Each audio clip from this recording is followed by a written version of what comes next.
Vai Corinthians! Está começando mais um Logancast, o podcast do Wolverine Cult corintiano. Quem está falando é Vitor Toneto, criador da página. E bem, estamos voltando depois de um pequeno hiato sem os programas, em que eu dei mais atenção para os vídeos, né, em questão aqui no YouTube. E, bem, para dessa vez, voltando, vamos falar de um tema que foi pedido no Twitter, que eu fiz a enquete, foi o tema escolhido, que é o Esquadrão de Ouro da década de 50 e Cidadão Kane. Então, bora lá.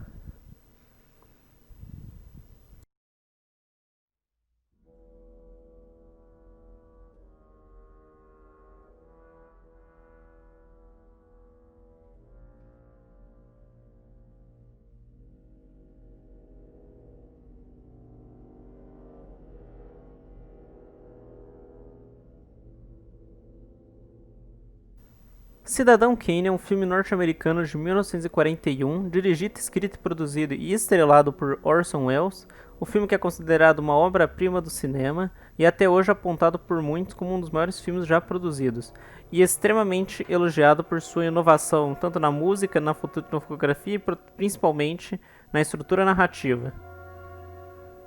Bem, o filme conta a história do jornalista Charles Foster Kane, um magnata, né, um jornalista muito rico, que momentos antes da sua morte ele pronunciou a palavra Rosebud.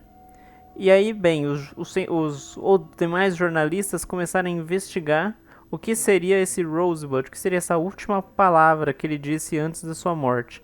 E assim, todo o filme gira em torno disso. Para quem não conhece, tem um episódio dos Simpsons que conta a história da vida do Sr. Burns, que é bem inspirado no filme do Cidadão Kane. E inclusive a abertura de Cidadão Kane é completamente copiada, assim, uma grande homenagem, né, se você quiser pensar desse jeito, no filme Os Incríveis da Pixar, que é aquele estilo mostrando meio que uma filmagem que era muito comum dos cinemas da época. Foi uma grande inovação que o Orson Welles trouxe, que os Pixar referenciou num dos seus maiores clássicos.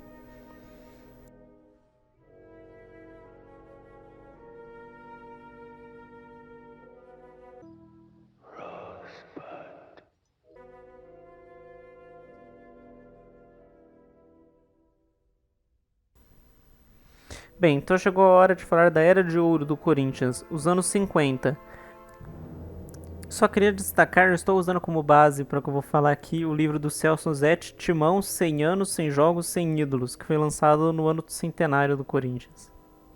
Um período em que o Corinthians conquistou 3 títulos paulistas, incluindo um bicampeonato 51-52 e o título do quarto centenário, o Paulista de 54, 3 torneios Rio São Paulo, e além da conquista de títulos internacionais.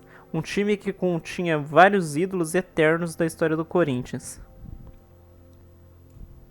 Bem, o pilar desse time super vitorioso do Corinthians estava em 3 grandes jogadores, que eu vou nomeá-los aqui. Cláudio, o gerente, o maior goleador. Ninguém em 100 anos marcou mais gols que ele com a camisa corintiana, que o ponta direito Cláudio. Foram nada mais nada menos que 305 gols nos 549 jogos que ele disputou entre 1945 e 1957. Ele conquistou, né, os 3 paulistas, os 3 Rio São Paulo, além de ter jogado pela seleção brasileira. Ele que tem 352 vitórias pelo Corinthians. Outro jogador que era muito importante era Baltazar, o cabecinha de ouro. O Baltazar que inclusive tem uma musiquinha de carnaval em nome dele, né? Você pega conta, o cara era bom, né?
Ele que fez 402 jogos, 248 vitórias, 267 gols.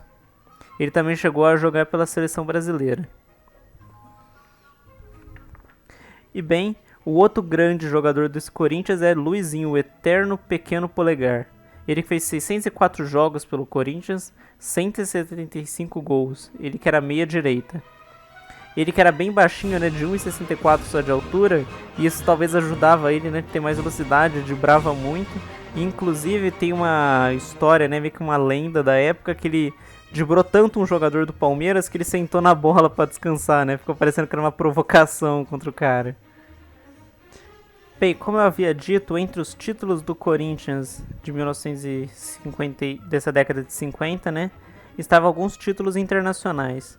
Vou destacar os dois principais, que é uma é da Pequena Taça do Mundo do Caracas 1953, onde o Corinthians venceu o Barcelona por 2 vezes, o Roma por 2 vezes, e o time da casa aqui, que era o...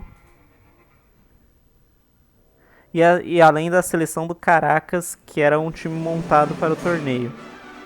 O Corinthians não deu chance, né? Venceu as 6 partidas, foi campeão invicto com 100% de aproveitamento. E inclusive fez o Barcelona de freguês. O Corinthians, todas as vezes que jogou contra o Barcelona, venceu. O jogo decisivo foi 1-0 pro Corinthians, com gol de Goiano. A escalação, né, vou falar aqui, era Cabeção, Homero, Olavo, entrou Julião, Idário, entrou Sula, Goiano, autor do gol, Roberto, Cláudio, Luizinho, Tronardo, Vermelho, Carbono e Mário. Como pode ver, o Corinthians está desfalcado, né, sem o Baltazar nesse jogo, e ainda assim foi campeão em cima do Barcelona. Bem, o Corinthians ainda ganhou a Taça Internacional Charles Miller em 1955. Esse título, que seria um pouco mais ou menos na fórmula da Taça Rio, lá que o Palmeiras ganhou em 51 e o Fluminense ganhou em 52. Mas não é desse que eu estou falando aqui, do outro torneio internacional importante do Corinthians, das décadas de 50. E sim da Copa do Atlântico de Clubes, um torneio oficial da Conmebol. O Corinthians disputou em 1956. Em que a gente eliminou diversos grandes do cenário aqui sul-americano, como por exemplo o Danúbio, depois o Santos, o São Paulo na semifinal, e pegamos o Boca Juniors na final, o Corinthians que chegou invicto. E bem, aqui que está uma polêmica. Existem até uns boatos de que o Corinthians venceu o Barcelona por 3-2. E aí, lá na La Bombonera, e antes do segundo jogo, o Boca Juniors nunca veio, então nunca teve a grande final. Mas bem, oficialmente documentado, nunca teve nem sequer o primeiro jogo. Mas então a taça seria meio que dividida entre os dois campeões. Bem, e aquele que é o título mais importante desse gigante Corinthians da década de 50 é a Taça do Campeonato Paulista de 1954, que é o famoso Paulista do quarto centenário. O Paulista 54, que inclusive foi disputado no final, foi conquistado no final de 1955, né, até um pouco estranho. Mas bem, ele era por um sistema meio que de pontos corridos, e o Corinthians chegou no último jogo contra o Palmeiras, disputando pelo empate para ser campeão. E bem, o empate veio, o Corinthians empatou em 1-1 com o Palmeiras, Luizinho abriu o placar aos 10 do primeiro tempo, e Ney empatou o jogo aos 7 do segundo tempo. Vou ler aqui a escalação histórica do Corinthians. Gilmar, o goleiro bicampeão pela seleção brasileira nas Copas do Mundo de 58 e 62. Homero, Alain, Idário, Goiano, Roberto, Cláudio, Luizinho, Baltazar, Rafael e Simão. O técnico Oswaldo Brandão, que ainda depois conquistaria o Campeonato Paulista de 77, acabando com a fila de títulos, né? Que o Corinthians ganhou esse Paulista em 54, depois teve uma maldição, parece que foi voltar a ganhar em 77. Bem, esse título que é muito histórico, não só pelo peso de ter sido ganhado em cima do Palmeiras, de ter esse timaço, mas porque era o quarto centenário do Cidade de São Paulo. Então era muito marcante, né? Aí ficou conhecido como campeão dos centenários, o Corinthians.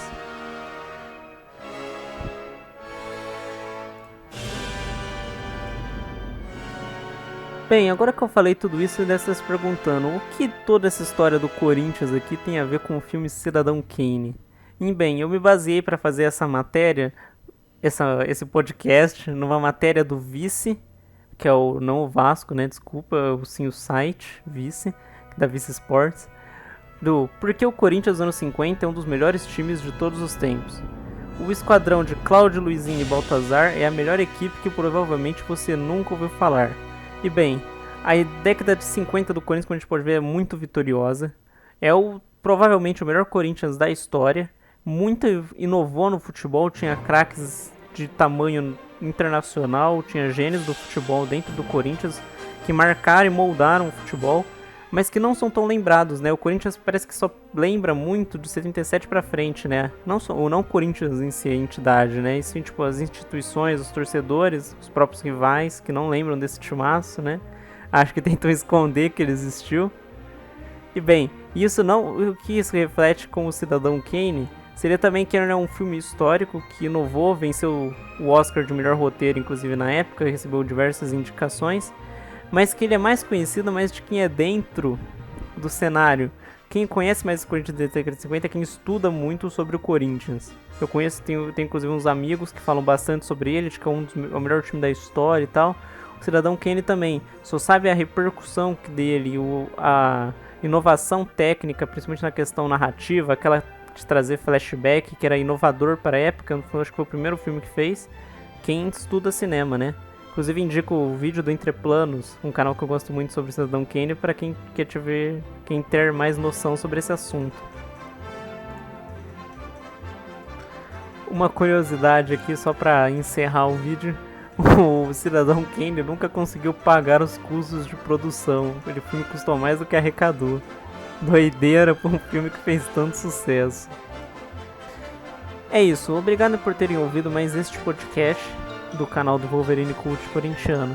Agradeço para quem ficou ouvindo, quem estiver no YouTube, peço para que curta, se inscreva no canal, compartilhe com os amigos principalmente. Quem estiver no Anchor, também compartilhar com os amigos, né, no Spotify também, que isso ajuda bastante e me incentiva a continuar produzindo esse conteúdo. Peço que deixem sugestões para próximos programas aí nos comentários ou às vezes no Twitter, no próprio Facebook, né? E bem, é isso. Obrigado por terem ouvido. Vai Corinthians!